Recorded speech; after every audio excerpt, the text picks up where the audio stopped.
बोलिए शंकर भगवान की जय। बंधुओं, हम सुन रहे थे कथा लक्ष्मण जी की मूर्छा दूर हो गई। इधर राम की सेना में जय जयकार होने लगी और जय जयकार जब हुई तो ये आवाज़ लंका में पहुंच गई। रावण ने जब कानों से सुना तो रावण को तुरंत चिंता हो गई और रावण सीधे कुंभकर्ण के पास पहुंच जाता है। कुंभकर्ण गहरी निद्रा में सोया हुआ, रावण ने उसे जगाया। कुंभकर्ण ने पूछा, क्या हुआ? अरे जगदम्बा हरियाण और सच्चा हाथ कल्याण, अरे तू माँ जगदम्बा का हरण करके ले आया और कल्याण चाहता है। रावण ने सोचा, ये तो बहुत मुझे कथा सुनाने जा रहा है, ये राम कथा सुनाएगा, ये युद्ध क्या करेगा। मगर रावण जानता है, इसकी कमजोरी को जानता है, ये कथा तो राम की सुनाएगा मगर युद्ध मेरे ही साथ कराएगा। हमारी तरह बिल्कुल हमारी तरह व्यवहार है इसका। कथा तो भगवान की सुनेंगे मगर साथ बुराइयों का देंगे, बिल्कुल हमारी तरह स्वभाव है। और इसने तुरंत क्या किया, उसने सोचा कि ऐसे तो मानेगा नहीं। तुरंत खड़े भर भर के इसको मदरा पिलाई, मांस खिलाया और जैसे ही मांस खाया और मदरा पी तो कुंभकर्ण तो एक संग दहाड़ पड़ा और महेश खाए करी मदरा पाना गर्जा बद्राघात समान। महिष खाए करी मदरा पाना गर्जा बद्राघात समान। जैसे ही इसके शरीर में मदरा गई, मांस गया तो ये तो एक संग गरज पड़ा। बोलो बताओ क्या करता हूँ, क्या करना है? बोले कुछ नहीं करना है, युद्ध करना है, आज का युद्ध तुम्हारा ही होगा। और ये युद्ध के लिए चल दिया। और जैसे ही विभीषण युद्ध के लिए चला, ये कुंभकर्ण युद्ध के लिए चला, गर्जना प्रारंभ कर दी, धरती डोलने लगी, सुमेर के शिखर हिलने लगे, सारे रणांगन में भगदड़ मच गई।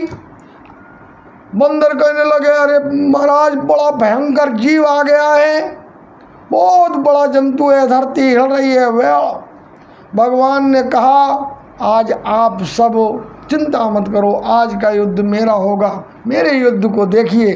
भगवान ने जटाजूट बांधा, सारंग कंधे पे और चल दिए रण युद्ध में, रणांगन में चल दिए और सारे ऋषियों को नमन किया, सभी देवताओं को नमन किया। और आज का युद्ध भगवान का कुंभकर्ण के साथ होने वाला है। कुंभकर्ण जिधर निकल जाता है बांडों को टिड्डियों की तरह चबा लेता है, चने की तरह चबा लेता है। सारे बानर उसने तहस नहस कर दिए। और कुंभकर्ण ये अहंकार का प्रतीक है। जीवन में किसी भी प्रकार का अहंकार अगर है तो वो आपको आपके विनाश की ओर ले जाएगा, निश्चित ही ले जाएगा। कुंभकर्ण के अंदर अहंकार है और इसी के कारण ये सद्गुणों को नष्ट करने के लिए पर्याप्त है। इधर कुंभकर्ण ने भयंकर युद्ध किया और युद्ध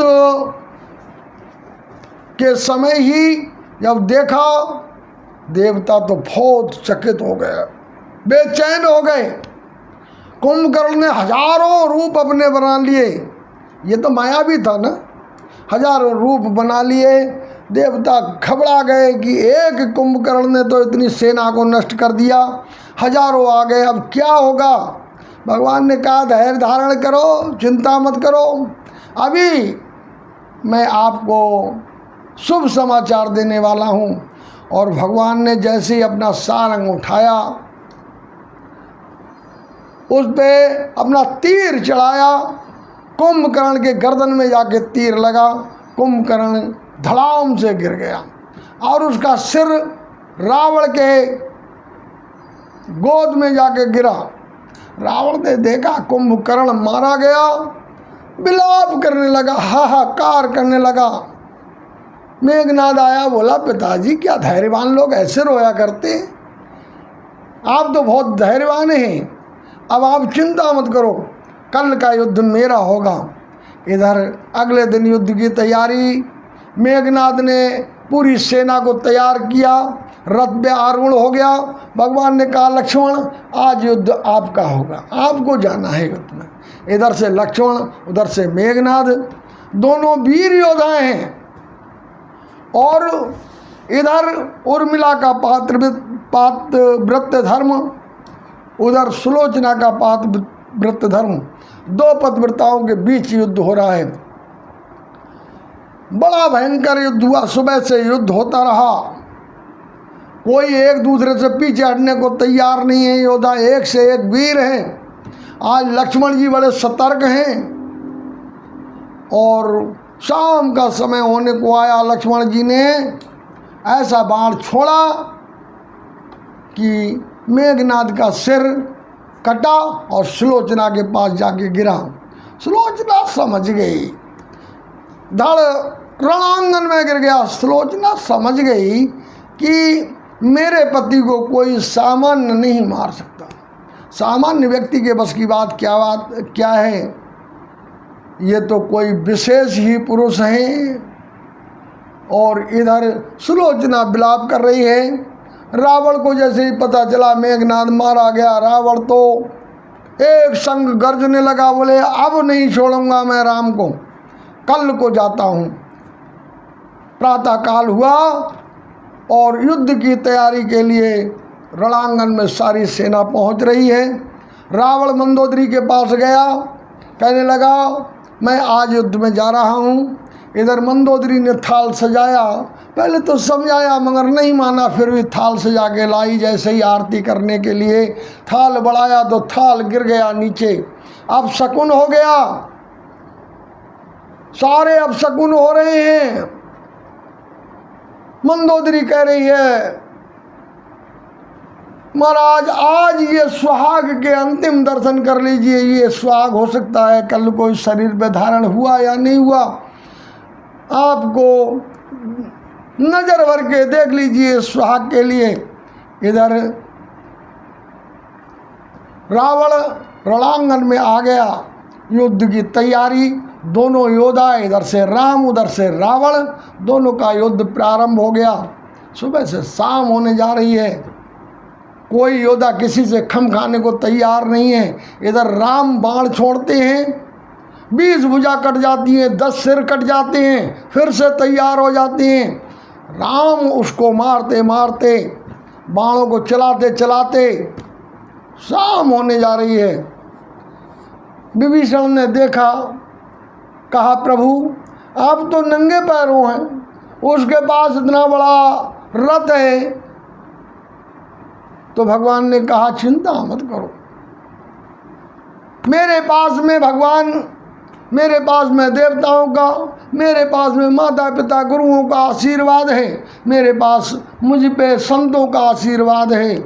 मेरे लिए तो यही कवच अभेद विप्र पद पूजा, मेरे पास तो अभेद कवच है। और इधर जब नहीं मरा तो विभीषण ने कहा प्रभु रावण ऐसे नहीं मरने वाला है, रावण को मारने के लिए आपको उसके नाभि कुंड में अमृत है उसे सुखाना पड़ेगा। नाभि कुंड पीयूष अस जाके, इसके नाभि कुंड में अमृत है, उसे आप सुखा दीजिए। भगवान क्या जानते नहीं कि इसी नाभ कुंड में अमृत है? मगर जानते हैं, फिर भी ये इंतजार में थे, ये रावण का भाई है। देखो क्या बताता है। आज विभीषण ने अपना पूरा कार्य किया और उसने बता दिया। भगवान ने अपने सारंग पे 31 बाण चढ़ाए और 31 बाणों को चढ़ा के जब छोड़ा तो रावण धड़ाम से गिर गया। बुराई का अंत हो गया, बुराई नष्ट हो गई, क्योंकि बुराई को अच्छाई से ही मिटाया जा सकता है, बुराई को बुराई से नहीं मिटाया जा सकता है। रावण जैसे ही गिरा वैसे ही सारी सेना में हाहाकार, कोई बचा ही नहीं। इधर उस लाशों को, उस मांस को खाने के लिए अनेक प्रकार के जीव जंतु रणांगन में आ गए, खूब खा रहे हैं। जोगिन भर भर खप्पर न संचय, खूब खाया जा रहा है, इधर भोग लग रहा है। जब वो रावण मर गया, भगवान ने विभीषण से कहा, विभीषण जाओ अपने भैया की अंतिम क्रिया करिए। विभीषण के द्वारा अंतिम क्रिया की गई। मंदोदरी ने भी बहुत समझाया था, नहीं माना। ये अहंकार है, अहंकार किसी की मानता नहीं है। जब अंतिम क्रिया हो गई, उत्तर क्रिया हो गई, तो विभीषण ने कहा, प्रभु आज हमारे यहाँ ठहरिए। भगवान ने कहा, नहीं विभीषण, मेरे वनवास की अवधि कल पूर्ण हो रही है और मेरा भैया भरत मेरी प्रतीक्षा करता होगा। अगर मैं नहीं पहुंचा तो वो प्राण त्याग देगा। इधर भगवान ने कहा, विभीषण हमें चलने दो। लक्ष्मण ने कहा, भैया अरे इतनी बड़ी लंका का हमने राज्य जीता है, इतने बड़े राक्षस को, इतने बड़े अहंकारी राजा को हमने मारा है, तो कुछ दिन तो इस लंका में रह लेते हैं। भगवान ने कहा, नहीं, अभी स्वर्णमयी लंका नामे लक्ष्मण रोचते, जननी जन्मभूमि से स्वर्गादपि गरीयसी। कहा, भैया चाहे कितनी भी सोने की लंका है ये, मगर मुझे बिल्कुल पसंद नहीं है, मुझे बिल्कुल अच्छी नहीं लग रही है, क्योंकि माता और मातृभूमि स्वर्ग से बढ़कर होती है। इसलिए भगवान का ये जो वाक्य है, ये सारे जग में विख्यात है वाक्य। अपि स्वर्णमयी लंका नामे लक्ष्मण रोचती, जननी जन्मभूमि से स्वर्गादपि गरीयसी। बंधुओं, कहीं भी रहेंगे हम, कहीं भी कुछ करेंगे, कमाएंगे, खाएंगे, मगर अपनी मातृभूमि, अपने माता पिता का हमेशा ध्यान रखेंगे, ख्याल रखेंगे, उसे छोड़ेंगे नहीं। यहाँ से भगवान ने घर की ओर प्रस्थान किया। विभीषण ने पुष्पक विमान सजाया, सबको बिठाला, घर की ओर प्रारंभ होता, घर की ओर यात्रा को प्रारंभ करते हैं। बोलिए शंकर भगवान की जय।